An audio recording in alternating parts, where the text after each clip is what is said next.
Hello and welcome. I'm so excited for this episode of the Overcome Yourself podcast.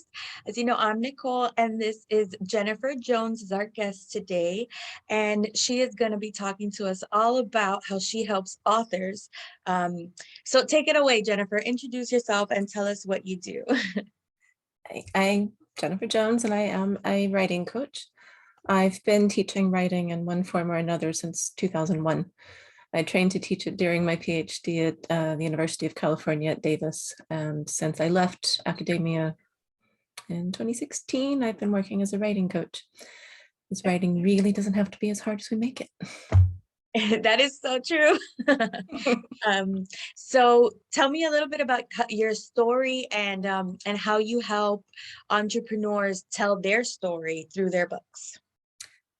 I help my clients get out of their own way. Whenever we write, we tend to want the first draft to be clean copy, ready to go out. That's what a lot of us did at school.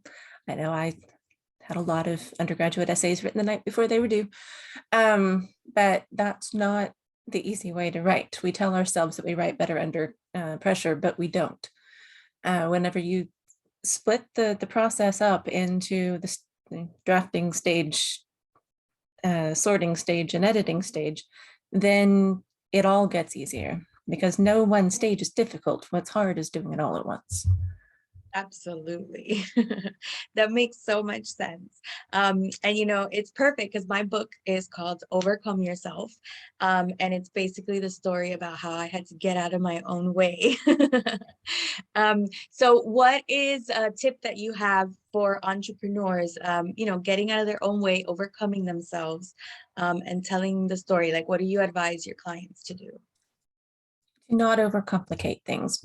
Writing is really like clearing out your wardrobe for North Americans' closet. The first step is dumping all of your ideas on the page, and that shouldn't be any more stressful than throwing all of your clothes from the wardrobe onto the bed so you can see what you have. And the next step is sorting it into what you want to keep, what you want to get rid of, and what needs to be fixed.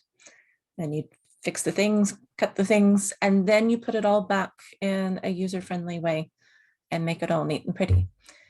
So whenever we start getting stuck on, you can't start the thing that you're writing because you don't have the right opening sentence, that would be like taking out a jacket you haven't worn in 5 years, tailoring it to fit you now, and then deciding whether you want to keep it or not.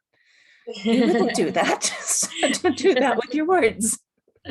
That makes so much sense. I love that analogy because it takes something that seems so intangible, your book, the words, the ideas, and makes it something that's relatable that we can all like visualize and be like, okay, and so the words, the sentences, the chapters are like all those clothes.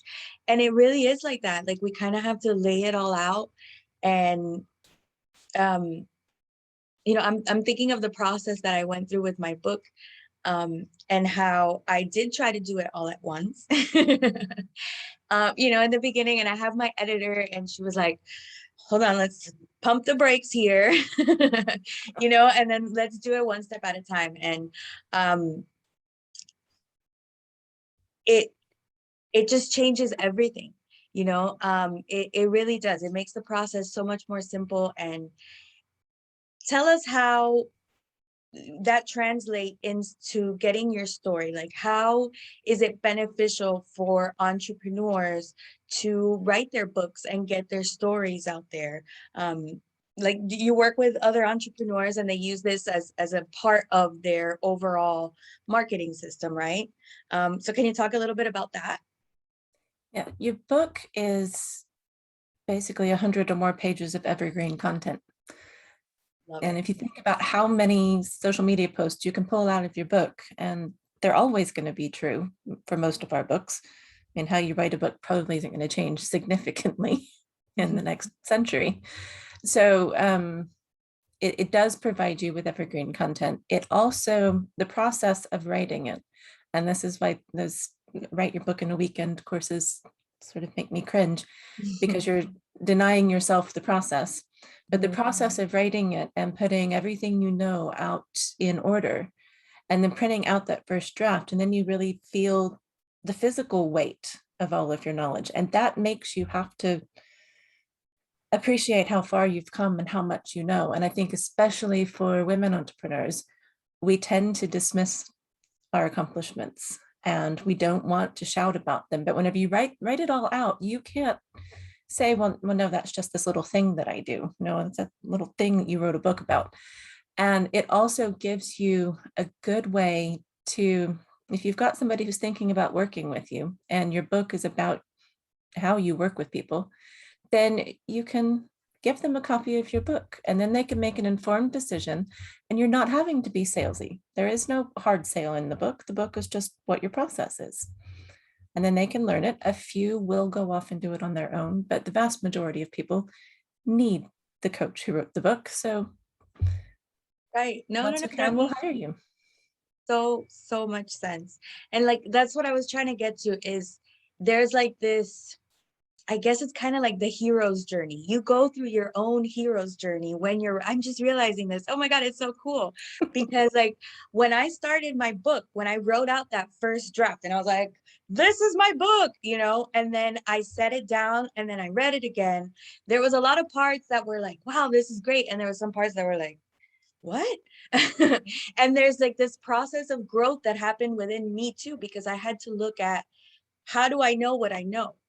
You know, like it makes you think about, you know, okay, you know, so many things. And then the confidence, like you were saying, that you develop when exactly what you said, like you write it out and you're like, I did all of this. Like, oh, wow, it's so cool. Like, you know, because when you look at it over your life and you see a bunch of accomplishments, you might not, you know, it looks so vast, but when you start writing it all out, you're like, oh my goodness, this is, like I did all of this, you know, like, oh my goodness, like I did all of this, I grew and you know, and it's such a beautiful process of growth. And you're right, if you just stop with that first draft, like the book that I have now after the editing and after going and the soul searching, um it's the majority of it, the same words that were there when I started. I took out some of it, but it's so different. Like there was so much that I had to weave back into it, and I broke down the chapters, and there was so much of my soul that went into it, and I wouldn't have been able to do that in a weekend, you know. So maybe you could write your first draft. You can, like you said, write out everything that you let it all out, but then that actual process of developing the book and editing it and sorting it, like you said, that makes so much sense. Just to, and I didn't know that. Now I had to go through that and write it out in a weekend so I could learn the process, right? Does that make sense? Because, you know, I don't want to tell you, don't try to write a book in a weekend, because if maybe, you know, you get that inspiration, that could be a great first draft. Because I wrote my the first draft, I hurt my back and I sat in my bed. And so it was like 3 or 4 days that all I did was pound away. But if I had published that, And that's where I have an issue with those book in a weekend courses, is they then encourage them to publish what they wrote in a weekend. But you know, writing your book first draft that fast is actually how you should do it. Your first draft needs to be written as quickly as possible so that you can basically write before your internal editor can get in the way and start questioning everything. But don't publish what you wrote that quickly. good. Okay, so yay, I'm on track. That's awesome. Yeah, and oh my God, that makes so much sense. So tell me a little bit more about um like I see that you have a book download here. Download my book. So can you tell me a little bit more about that and the Writers Club and how you help authors you know, like do this process and get to know themselves and stuff? Of course. The book is called There's a Book in Every Expert, That's You. And it does take you from the vague idea that you want to write a book through all of the steps to having a ready to publish manuscript. There is an afterword in there by Sam Pierce. She was the publishing consultant who published the book. So she sort of briefly talks you through how to do the last step of getting it actually out. And if you do decide to publish it yourself instead of going through a consultant, definitely get Sam's book. It's called Stress-Free Self-Publishing, How to Self-Publish Without Losing the Will to Live. And Okay, that sounds like a great recommendation. and it does lay it all out. She's got lots of screenshots so you can see exactly what you're doing on Amazon or Ingram Spark or whatever, so that you can actually figure out how to do it yourself. In my entrepreneurs writing club, I support entrepreneurs with all sorts of writing, from tweets to books. So whatever you're writing, we will welcome you. And we're having a bit of a summer break in August. I live in the UK, and so all of the schools are out right now. And so most of my group are taking care of kids. So when we come back in September, we will go back to having 2 co-writing hours a week, where you just drop into a Facebook room in the group and we write together. And it's amazing how much more focused you are just having other people on screen writing. And that's a great place to, if you're working on a book, do that. If you need to write the text for social media posts or write a blog post or whatever, you're welcome. And Oh, bring in cool. guest experts, and yeah, it's a good space.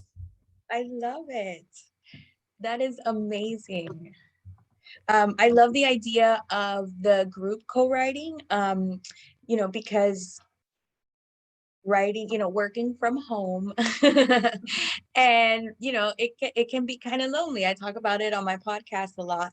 And so having that connection, especially with other authors, that's so important. And those co-working hours, that's awesome.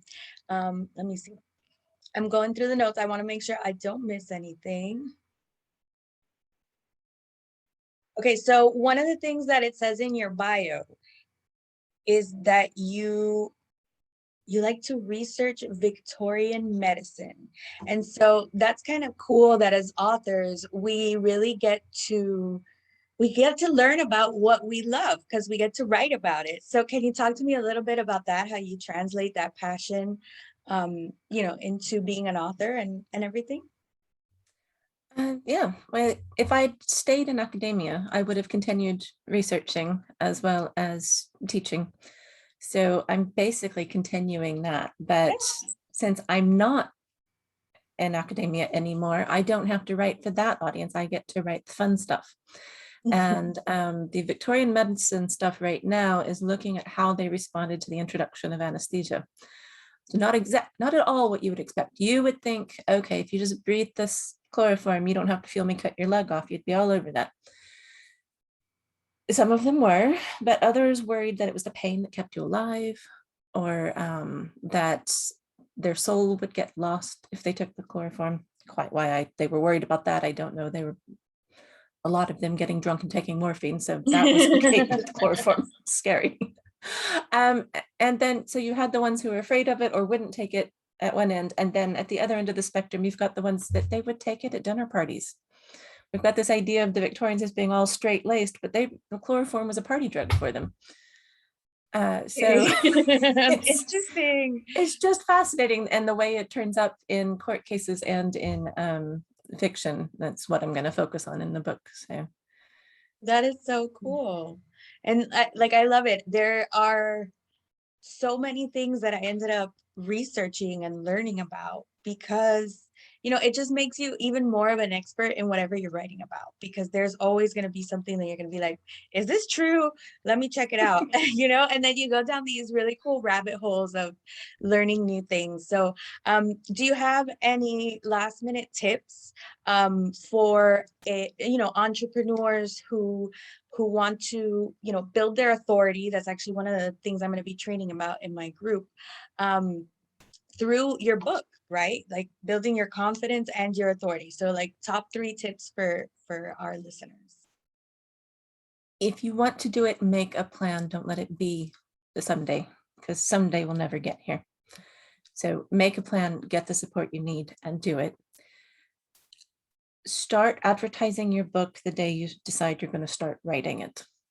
Start telling people that you are working on a book. That starts positioning you as an expert. And whenever I said earlier that your book is basically 100 or more pages of evergreen content, your draft is too. So you can start pulling stuff as you're writing your book, so that you're not trying to write your Facebook content for the week and work on your book. They can be the same words. And most of us who are wanting to build our authority go on to do public speaking, whether it's podcasts or conferences on physical stage or virtual. Your book gives you an excellent starting point for a signature talk, and it speaking and writing really go hand in hand. And I have a question about something that you mentioned. So can we quote ourselves? So like if because obviously this podcast is named after my book, so like that's the whole point, right? Is building my authority with the name, and letting people know, hey, there's a book coming out, so yay, I'm on the right track again. But one of the things I wondered is, can I quote myself? Is that a bad thing, like putting my words out there before it's technically published? So is that cool? Am I allowed? You can absolutely quote yourself, and especially if you are self-publishing, you have all of the rights to your words. You can reuse as many of them wherever you want. Even before it's published? Even before you publish. Cool. If you publish traditionally, then they're not going to want more than 10% of the book usually to be reused. So that gets into, because if you publish, say, with Penguin, they have distribution rights. Right. So you keep the intellectual property, but you can't reshare the words. Exactly. But if you're self-publishing, you own the words, you can reuse them as many times as you want, wherever you want. And the way copyright works, I know in the UK, it's been a long time since I looked at it in the US. I've been over here since 2007. But as soon as you write the words, wherever you write them, they are yours. You don't have to file for copyright protection. I've read that too, but check with your lawyers. We're not lawyers, so disclaimers. Yes, very cool. So that's a really good point, because that is a great way, like that's content that, you've already created the content. Nicole, you've already created the content. So yeah, let's make some graphics on Canva and start sharing. Woo! Awesome. Well, I think this has been an awesome half hour. Thank you so much for joining me, Jeniffer. Is there any last minute little tidbits that you'd like to give us before we sign off? Just download the book, and do let me know if you have questions, and the emails that you'll get after you download the book. I ask you how you're getting on. I really do want to know. So reply and let me know. That is awesome. Links are going to be included in the notes of this. So be sure to download that book. I know I'm going over there to download the book. And then I will make sure to also get the other link for the other book that you mentioned. And make sure that that's in the comments as well, because if we're going to go the self-publishing route like I am, that's going to be a great resource for all of us to have. Sam put, there's a link to her website in afterward for my book. So perfect. If you decide later, I wish I had it, as long as you've got my book, you've got her details. So perfect. I'll go ahead and look through that, and I'll get it for everyone. Awesome. So thank you so much, Jeniffer, for joining us. This has been awesome, so informative. And I guess I will see you on Facebook. I can't wait to partake in the co-working sessions with you guys. This is awesome. Thank you for having me. Thank you.